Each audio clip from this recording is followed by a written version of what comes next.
نخستین بار تصاویر شهرهای زیرزمینی شناوری نیروی دریایی سپاه از خبرگزاری صدا و سیما منتشر می شود.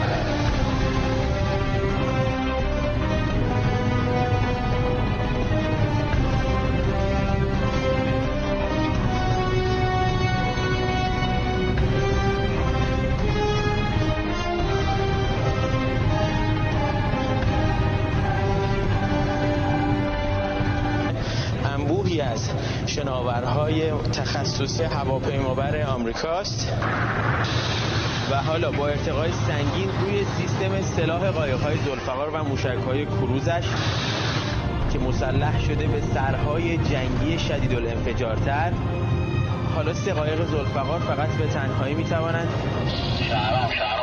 یک ناو هواپیمابر دشمن را می‌دهیم که جوانان برومند و رشید این ملت در دریاها قادرند در مقابل دشمنان کوچک و بزرگ با هر استعدادی هماوردی شرافتمندانه و پیروزمندانه ای رو انجام بدن.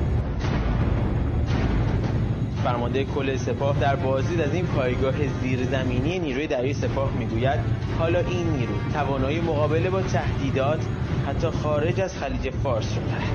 به اینجا رسیده.